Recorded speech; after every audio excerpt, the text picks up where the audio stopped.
Hello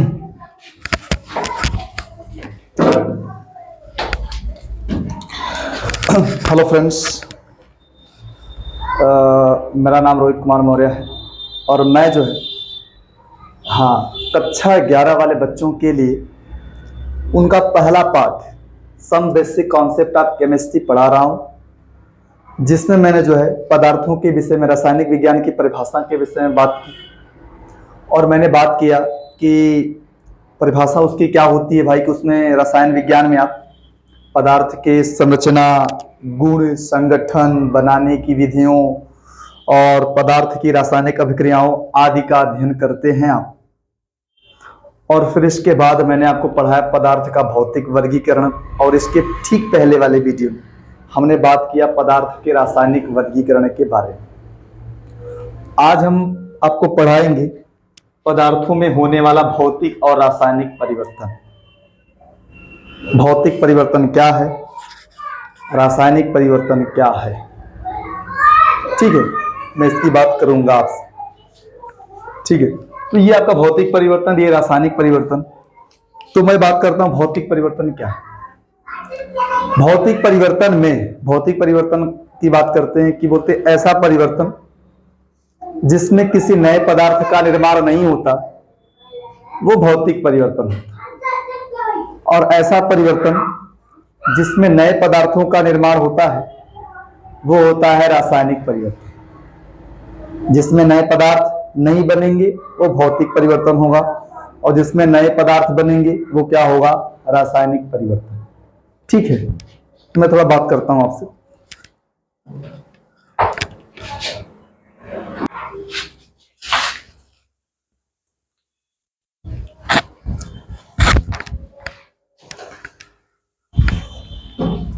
ध्यान दें आपको लिखाया गया है भौतिक परिवर्तन।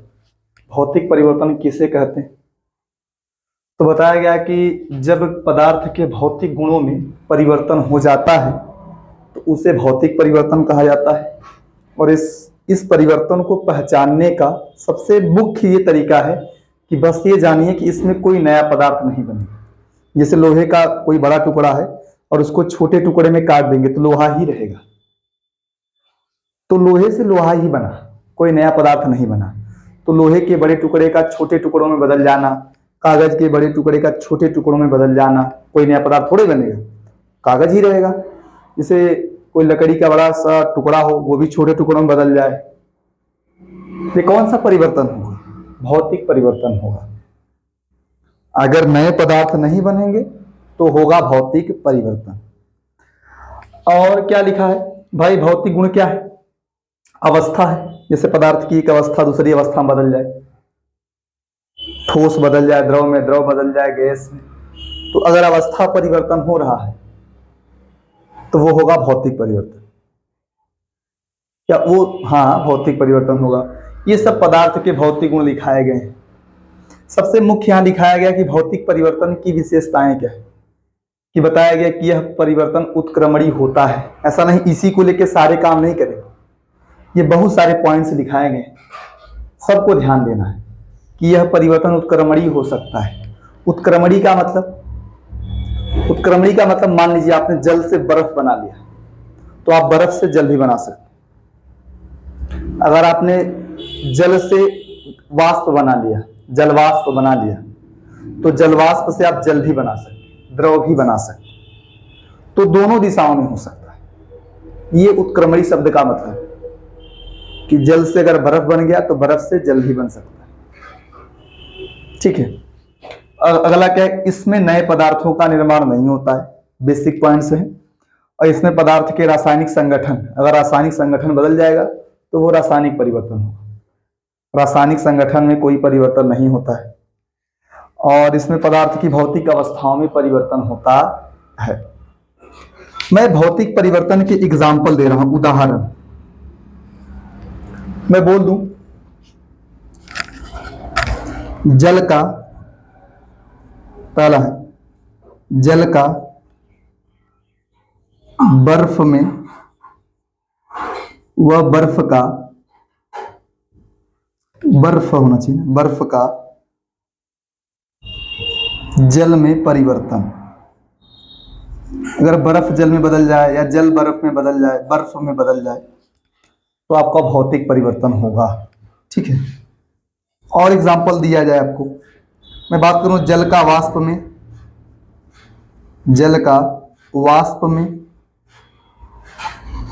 वह वाष्प का जल में परिवर्तन। और मैं बात करूं, जैसे मान लो कोई बोले बल्ब का जलना, तो बल्ब का जलना शब्द ये मतलब नहीं कि बल्ब जल रहा है, वो चमक रहा होता है। तो बल्ब का जलना का मतलब बल्ब का चमकना। चमक कौन सा गुण है? भौतिक गुण है। तो कौन सा परिवर्तन होगा? भौतिक परिवर्तन होगा। बर्फ का बल्ब, बल्ब का जलना, जलना शब्द का मतलब क्या है? चमकना।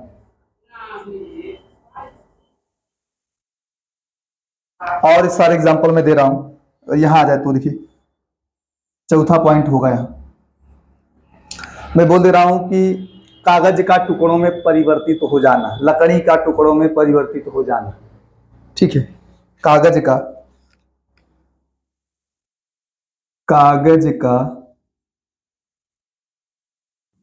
टुकड़ों में परिवर्तित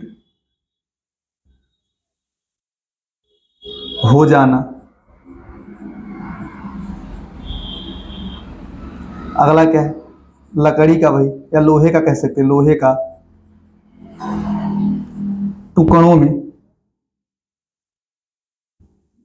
परिवर्तित हो जाना। अगर आप वही खीरा ले लो, उसको सलाद बना दे, तो खीरा से खीरा, सलाद में खीरा ही रहेगा ना, वही भौतिक परिवर्तन हुआ। सलाद बनाना कौन सा परिवर्तन है? वो भौतिक परिवर्तन है। ठीक है, भौतिक परिवर्तन। अरे, लोहे का टुकड़ों में परिवर्तित हो जाना, परिवर्तन नहीं। ठीक है, ये भी सही है। टुकड़ों में परिवर्तित होना, परिवर्तित होना, वो अपने आप नहीं होगा, उसको बदला जाता है। इतना लिखिए, थोड़ा मैं इसको मिटाता हूं। वीडियो को पॉज करके आराम से लिखें, इतना लिखिए तब बताऊं। आराम से लिखें।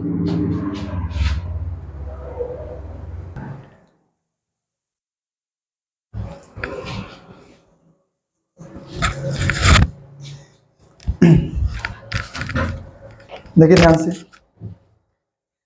आपको लिखाया गया है रासायनिक परिवर्तन। रासायनिक परिवर्तन में क्या लिखा आपने? कि जब पदार्थ के रासायनिक गुणों में परिवर्तन होता है तो उसे रासायनिक परिवर्तन कहा जाता है। अब पदार्थ के रासायनिक गुण क्या है? तो रासायनिक गुण क्या है? पदार्थ का अम्ल के साथ अभिक्रिया, पदार्थ का क्षार के साथ अभिक्रिया, पदार्थ का जल के साथ अभिक्रिया हो जाए, पदार्थ का वायु के साथ अभिक्रिया, ये सब पदार्थ के रासायनिक गुण हैं। तो अगर रासायनिक गुणों में परिवर्तन होगा तो वो रासायनिक परिवर्तन होगा। अब रासायनिक परिवर्तन की विशेषताएं क्या लिखा आपने? आपने लिखा है कि यह परिवर्तन अनुत्क्रमणीय होता है। अनुत्क्रमणीय का मतलब मैं समझा रहा हूं। और इसमें पदार्थ का रासायनिक संगठन बदल जाता है। रासायनिक संगठन बदल जाता है, तो अगर रासायनिक संगठन बदलेगा, इसका मतलब क्या होता है? कि वहां नए पदार्थ बनेंगे। तो सबसे बेसिक फंडा ये है कि ये समझे कि हाँ, भौतिक परिवर्तन में नए पदार्थ नहीं बनेंगे और रासायनिक परिवर्तन में नए पदार्थ बनेंगे। मैं इस पॉइंट को समझाता हूं। जैसे अगर दूध से दही बन जाए, तो क्या दही से दूध बन सकता है? नहीं। तो अगर एक ही दिशा में हो रहा है, एक ही दिशा में हो रहा है, तो उसे आप बोलेंगे क्या है? ये अनुत्क्रमणीय है। लेकिन जल से बर्फ बन जाता है, बर्फ से जल बन जाता है, वो उत्क्रमणीय होता है। इसके एग्जाम्पल क्या है? दूध का दही में बदलना। जब नए पदार्थ बनेंगे तो रासायनिक परिवर्तन होगा। दूध का दही में बदल जाना, लोहे पर जंग लगना, या लोहे का संक्षारण बोल सकते हैं। लोहे का जंग लगाना बोले, लोहे का जंग लगना, कोयले का जलना। ध्यान दें आप, अगर जलना शब्द लिखा गया है और वहां आग प्रज्वलित हो रही है, जैसे कागज का जल जाना, देखिए लोहे का बुरादा भी जलता है। तो वही है कि अगर जल जाए, कोयला जल जाए, जलने का मतलब अगर वहां आग निकल रहा है, चमक से नहीं है, वहां आग निकल रही है, तो बोलेंगे वहां दहन हो रहा है। और दहन रासायनिक परिवर्तन है। दहन कौन सा परिवर्तन है? रासायनिक परिवर्तन। उसमें क्या होगा? CO2 वगैरह बनते हैं। बस ये समझे, नए पदार्थ बनेंगे। आयरन जलेगा, आयरन ऑक्साइड बनाएगा। ठीक है। सजीव में वृद्धि, अगर सजीव बढ़ रहे हैं, हाँ सजीव वृद्धि करते हैं तो रासायनिक परिवर्तन है। क्यों? क्योंकि देखें, जब सजीव वृद्धि करता है तो वहां जो है बहुत सारी, उसके बॉडी में बहुत सारी रासायनिक अभिक्रियाएं होती है, जिससे वो जो है बहुत सारे कार्य करता है, बोलता है, चल देखता है, सारे हर क्रियाकलाप के लिए, पाचन करता है, ठीक है, वृद्धि करता है, उसके लिए उसके बॉडी में होने वाली रिएक्शन जिम्मेदार होती है। तो अगर कहीं रिएक्शन हो रहा है, जैसे दूध का दही में बदलना, तो वहां भी रिएक्शन होता है। लोहे पर जंग लगना, तो लोहे पर रिएक्शन होता है कि नमी और वायु अभिक्रिया करते हैं, तो लोहे से बन जाता है आयरन ऑक्साइड, वही जंग होता है, भूरे रंग का होता है। और कोयले का जलना, तो कोयला में कार्बन है, कार्बन जलता है तो CO2 बनाता है, कार्बन डाइऑक्साइड, नया पदार्थ। जब रिएक्शन वगैरह हो, सजीवों में वृद्धि होगी, रासायनिक अभिक्रियाएं होंगी। श्वसन भी रासायनिक अभिक्रिया है। तो अगर रासायनिक अभिक्रिया है तो मतलब रासायनिक परिवर्तन। क्यों भाई, क्यों है? क्योंकि रासायनिक परिवर्तन का मतलब ही नए पदार्थ बनेंगे, और रासायनिक अभिक्रिया का मतलब भी क्या होता है? नए पदार्थ बनेंगे। तो रासायनिक अभिक्रिया का मतलब रासायनिक परिवर्तन, और रासायनिक परिवर्तन का मतलब रासायनिक अभिक्रिया। कहीं रासायनिक अभिक्रिया हो रही है, वहां रासायनिक परिवर्तन होगा। कहीं रासायनिक परिवर्तन हो रही है, वहां रासायनिक अभिक्रिया होगा। इसके अलावा मैं बात करता हूं, एक है मोमबत्ती का जलना। मोम जो भी है, मोमबत्ती ऐसा लगा ना, चलो लिख रहा हूं, मोमबत्ती का जलना। और एक है पाचन। ये दोनों बहुत नोटिस पॉइंट है। एक पाचन है, एक मोमबत्ती का जलना। अगर कोई वस्तु पिघल रही है, अवस्थाएं बदलती है, कि ठोस से क्या बदलेगा? द्रव में। अवस्थाएं बदलेंगी तो भौतिक परिवर्तन है। ये जानते रहिए आप, मोमबत्ती का जलना है। और अगला पॉइंट नोट वाला क्या है? वो है पाचन।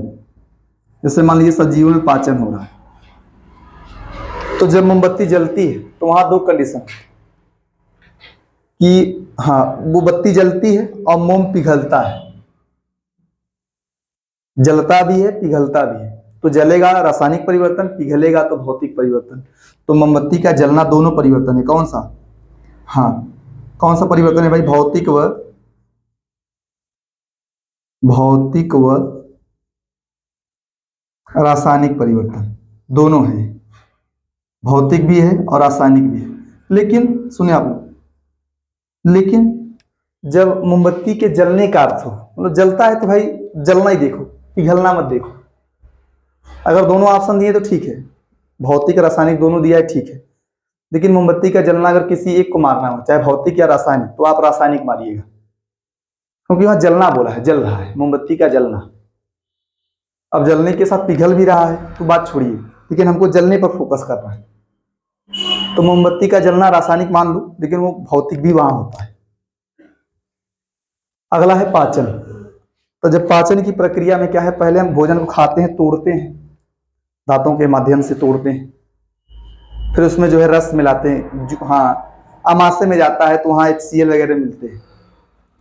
तो जब हाँ भोजन को मुख में दांतों द्वारा तोड़ा जाता है तो भौतिक परिवर्तन, बड़े टुकड़े को छोटे टुकड़ों में बदल दिया जाता है, और कुछ नहीं करते, किसी बड़े टुकड़े को छोटे टुकड़ों में बदल दिया जाता है, वो भौतिक परिवर्तन है। लेकिन जब वो अमाशय में जाता है, ठीक है, तो वहां उसमें HCl वगैरह मिलते हैं और उसमें रिएक्शन होता है। तो कौन सा परिवर्तन हुआ? रासायनिक।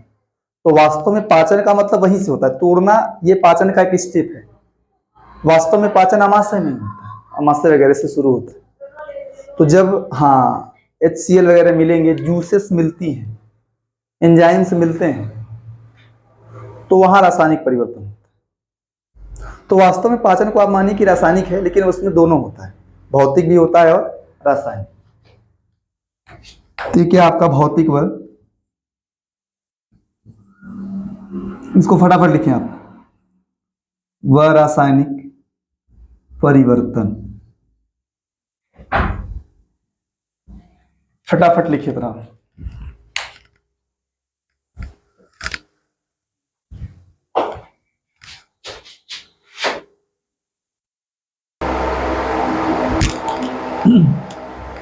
इसको आप आराम से लिखें,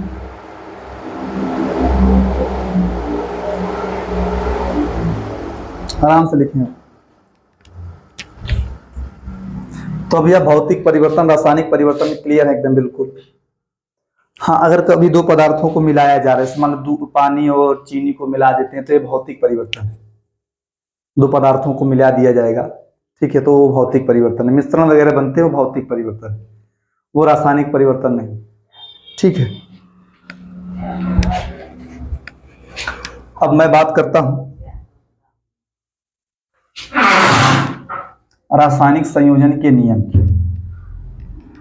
इसके पहले जो, इसके बाद जो है आपके बुक में दिया सार्थक अंक वगैरह, ये सब दिया है, केमिस्ट्री में दिया है, लेकिन ये सब फिजिक्स का है, तो फिजिक्स में ही पढ़े आप। पदार्थ के, हाँ, एसआई मात्रक वगैरह दिए हैं, 7 भौतिक राशियां दी गई, मतलब, और उनके एसआई मात्रक वगैरह सब दिए गए, वो सब पढ़ लीजिए आप। मैं शुरू करता हूं रासायनिक संयोजन के नियम, ठीक है।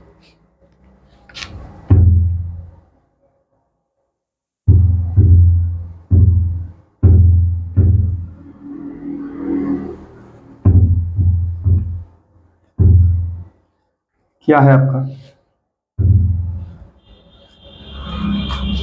आपका हेडिंग है रासायनिक संयोजन के नियम। रासायनिक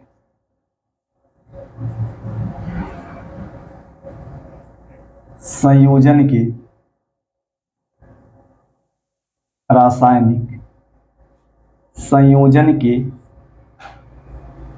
नियम, अंग्रेजी होगा law of chemical combination, law of chemical combination. इसमें आपको कुल मिला के 6 नियम पढ़ने हैं। रासायनिक संयोजन के आप 6 नियम पढ़ेंगे, ठीक है। कौन कौन से नियम? एक आपका है द्रव्यमान संरक्षण का नियम, या द्रव्य संरक्षण का नियम भी कहा जाता है, लेकिन द्रव्यमान लिखिए, द्रव्यमान संरक्षण का नियम। यह सब रासायनिक अभिक्रियाओं में लागू होता है। एक है स्थिर या निश्चित अनुपात का नियम, स्थिर या निश्चित अनुपात का नियम।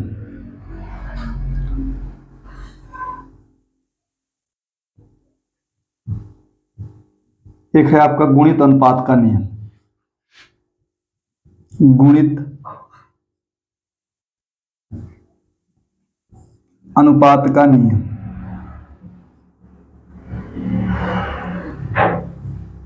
अगला है आपका, हाँ, व्युत्क्रम अनुपात का नियम, व्युत्क्रम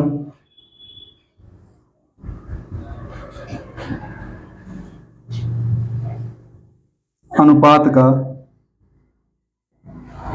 व्युत्क्रम अनुपात का नियम। अगला है गेलुसैक का नियम, गेलुसैक का नियम। अगला है आवोगाद्रो का नियम, आवोगाद्रो का नियम।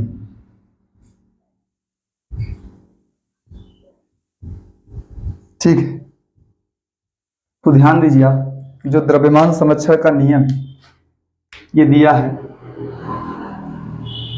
लैवोइजियर या लैवासिए कहें आप, लवाइजिए कहें, लवोजियर, लवोजियर कहें आप, लवाइसिए कहें, लवासिए कहें। और ये जो दिया है ये लवोजियर ने दिया है। ये किसने दिया है? ये दिया है J.L. प्राउस्ट, या प्राउस्ट सीधा कहें आप, J.L. प्राउस्ट कह लो, J.L. प्राउस्ट, जोसेफ प्राउस्ट को। अगला क्या है? अगला दिया जॉन डाल्टन, जॉन डाल्टन। पूछता है ना कि किसने दिया द्रव्यमान संरक्षण का नियम, किसने दिया? तो लैवासिए, लवोजियर कहिए आप, आधुनिक भाषा में वही कहें आप, लवोजियर। और ये दिया जेल प्राउस्ट, ये दिया है जॉन डाल्टन, ये दिया है रिक्टर, RICHTOR, रिक्टर कहने आप। ये तो पढ़ लेंगे डाल्टन, और ये प्राउस्ट, ये तो नाम से लिख रहा है, ये गेलुसैक दी, अंग्रेजी ही लिखा था, गेलुसैक ने दिया है। और ये दिया है एवोगैड्रो, अवोगाद्रो कहें, एवोगैड्रो कहें, इन्होंने दिया है। ठीक है, इतना पढ़िए, फिर मैं पहले नियम की चर्चा करता हूं थोड़ा सा, कि पहला नियम क्या है। ठीक है, लिखिए।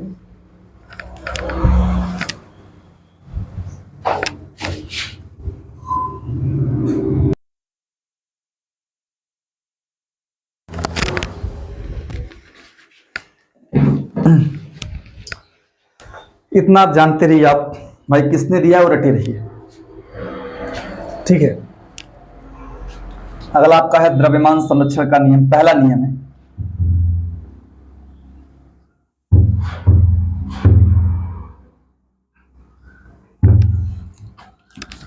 क्या है द्रव्यमान संरक्षण का नियम? पहले थोड़ा अंग्रेजी लिख लें आप। Law of conservation of, law of conservation of वेशन ऑफ मास। क्या बोलता है ये नियम? पहले ये लिखिए कि यह नियम किसने प्रस्तुत किया? लैवासिए ने प्रस्तुत, लिख लेना आप लोग। तो लिखता हूं इसके अनुसार, इसके अनुसार, इसके अनुसार किसी रासायनिक अभिक्रिया में, किसी रासायनिक अभिक्रिया में,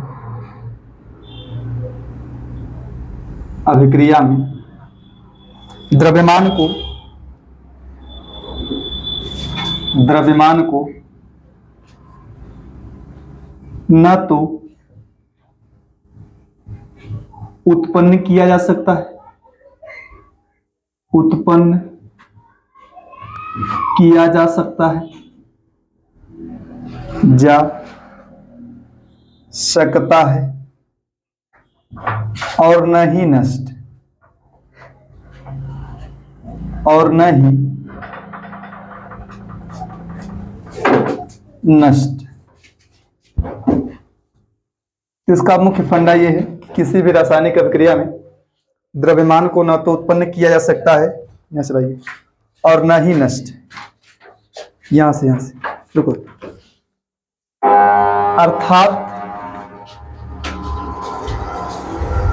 अर्थात किसी रासायनिक अभिक्रिया में,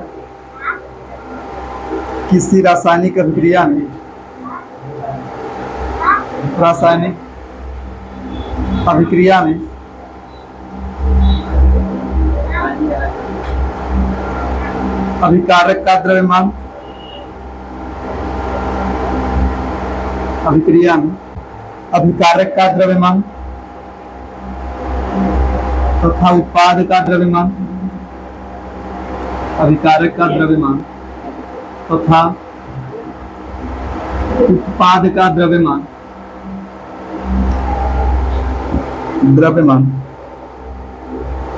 परस्पर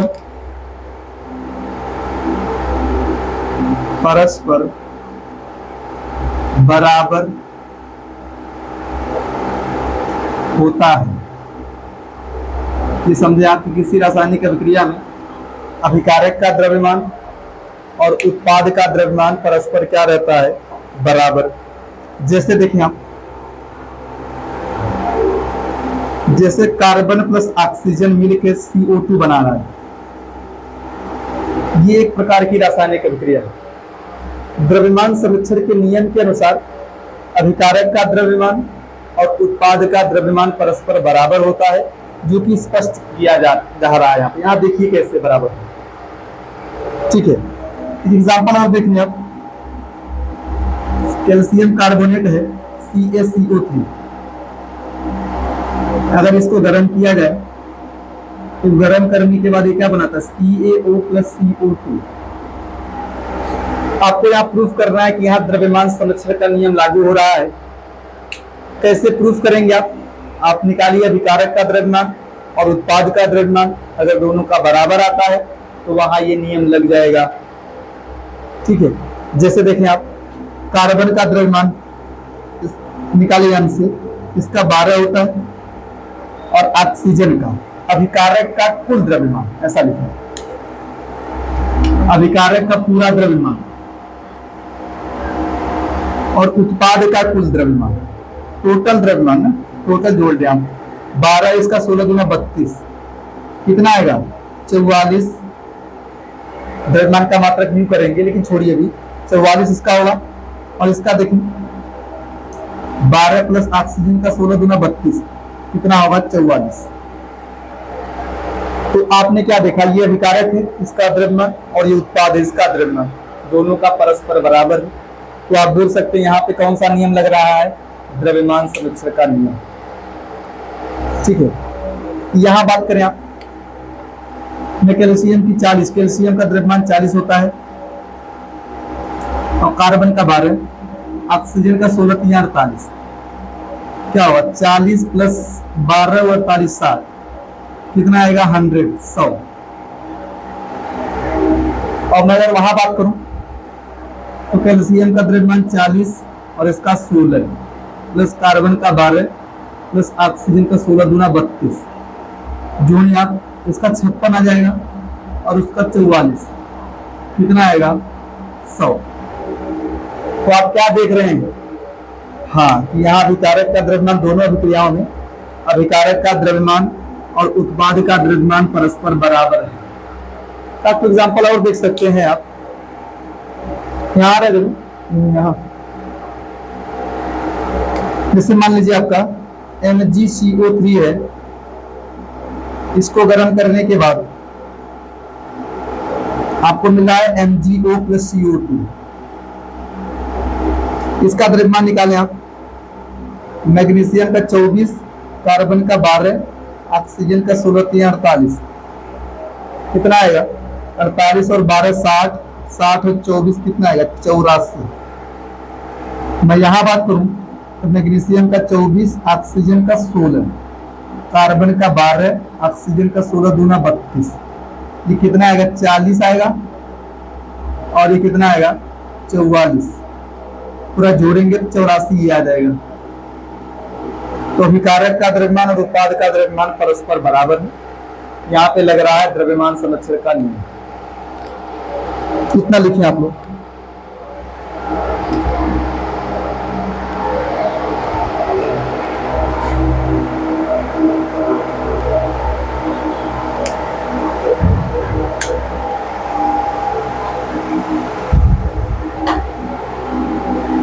देखिए ध्यान से, आपके सामने प्रश्न दिया है कि ClO3 के दो अणु हैं, इसको गर्म किया गया है, 2KCl बने 3O2।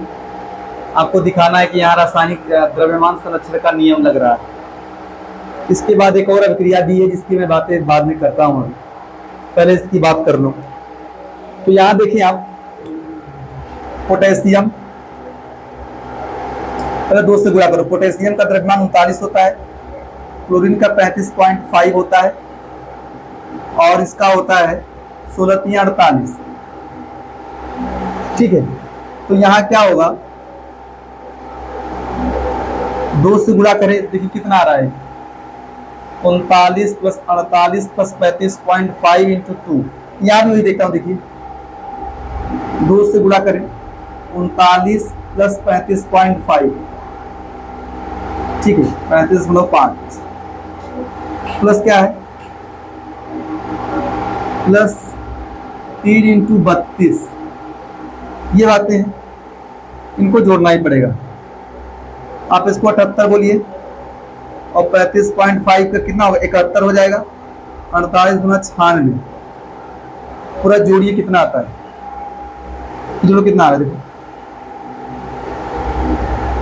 इसका कितना आएगा, 78 + 71 + 32 से कितना होगा, 96। आप ऐसे मिला लो, 78 + 71 + 96, यहाँ भी 78 + 71 + 96। तो जब जोड़ेंगे दोनों का द्रव्यमान क्या आएगा, बराबर 245 आ रहा, इसका भी 245 आएगा, द्रव्यमान बराबर रहे। मैं इसकी बात करूं, ये वाला रिएक्शन जो देखो बोल रहा है कि एक विलयन में जिसमें AgCl लिया गया इतना ग्राम, और दूसरे विलयन में AgNO3 लिया गया इतना ग्राम, मतलब एक विलयन में 5.85 ग्राम NaCl लिया गया है, और दूसरे विलयन में क्या लिया गया है, 17 ग्राम AgNO3।